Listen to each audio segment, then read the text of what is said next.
It's time to check your money. Your money is sponsored by Brackens Financial Solutions Network, LLC, a registered representative of LPL Financial, member SIPC. Vicki Brackens is America's money maven. Vicki! Well, good morning, George. How are you? I'm doing great. Okay, you were right. We're up here having a good time, okay, dancing this morning. I almost forgot who sponsored this. I know, right? But you announced earlier Yes. that we were going to be talking about having more month than money. And the reason for that Well, that's is... what you gave me more money than month. That's what you told me. Yeah, more money. No, the other way around. More month than money. money. That's what we used to talk about. Exactly. Well, look what you told me. I sure did. I said it. Okay. But here's the goal is to have more money than That's month. we're talking about goals now. Exactly. Okay. All right. So here's the thing that really spurred this conversation. I saw, in fact, I think you sent it to me, a new study. Yeah. That was done by CNBC that showed that basically 3 out of 5 households in the United States would actually run out of money before the end of the month. Now, here's the thing. You would say, okay, fine, 3 out of 5, that's because they basically aren't making enough money. Right. This phenomena is occurring even into the $100,000, $200,000 level of people who are earning. Yes. Okay, anywhere from, they measured from 15,000 all the way up to 200,000, and this is a phenomenon that's taking place across all segments of income earners. So I thought, you know what, we should stop and investigate. You know, anytime they give something a name or they run a study, you really want to make sure that you're looking at the background to see if what they really are studying. Right, okay? yes. So here's, do you know Nancy Egan over the United Way? Yes. Okay, so Nancy Kern-Egan. Nancy Kern-Egan. So I want to make sure that we give her credit for the information that I'm about to talk about. Right. There is a new terminology called ALICE, ALICE. Oh, yes, I've heard that before. Do you know what it means? I don't remember. All right, so you know this is what ALICE means. Yes. Asset limited, income constrained, employed. That's right. Okay. You're still working poor. It's even more than that. Okay? Right. Because when you say working poor, you're thinking about someone who doesn't bring in enough to meet the poverty levels. Right, and we used to say working poor, but this is a more expanded definition of that. That is correct. Yes, okay? yes. So asset limited, income constrained, and employed. Go ahead. When we look at the surrounding area or we look across the country, we're talking anywhere from 30 to 40% of the population is in this category. Yes. Why? Why? The big reason is the increase in living expenses, particularly around health care, around energy, around housing, has pushed individuals into a greater and greater need for income, but the offsetting employment and revenue being generated from work has been flat for many, many years. So you can see evidence of this is the fact that this is not a father knows best kind of moment, but we used to have one income that was enough to support a family, and typically the mother would stay home and raise the children. Now we have to have 2 incomes. Now we have to have 2.5 incomes because somebody's driving Uber at night or things of that nature. So with the fact that expenses have actually increased at a much faster rate than income has, it has created a situation called ALICE. Asset limited, income constrained. Income constrained. I could have just looked at your list here. Yes, you could, but that's okay. Everybody doesn't know that I keep all the figures right here in front of me to make sure that I don't get lost in the conversation. Right.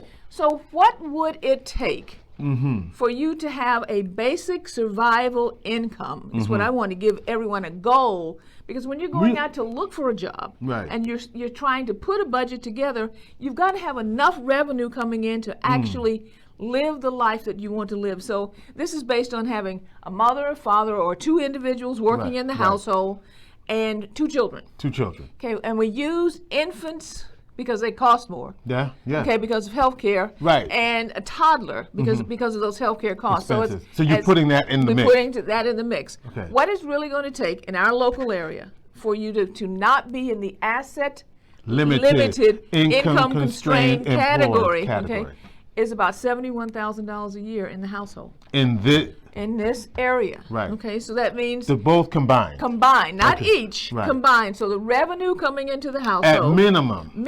needs to be around 71.5. Okay. How does that break down? Each individual earning $35,755. Okay.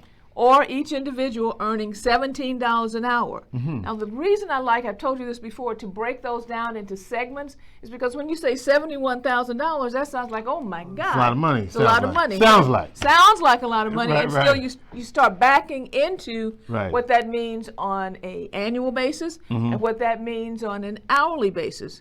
So it's very attainable, but you've got to focus on making sure that when you're considering changing jobs, Right. or you're looking for what do I need to ask for in my pay increase, you need to push minimally toward those numbers in order to not be in the category of what we call Alice. Now, why is not being there important?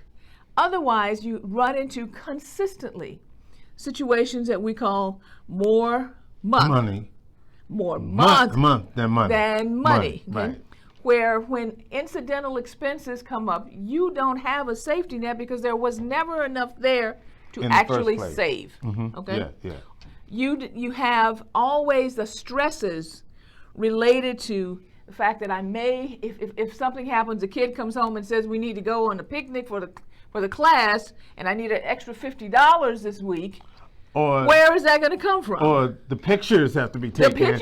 Or the field trip, or have I been down this road? Exactly. Okay, so you need, having that flexibility to continue to live and to provide for your family without creating this gap space. In fact, there was an anecdote, there was a story actually, and the person happened to be from Central New York, even though this was a national story, Sure. talking about the fact that every year they get a federal tax refund, but because they owned their own business, they always ran out of money to pay the state tax refund, so they take the federal tax refund and pay the state tax due, and they never ever caught up.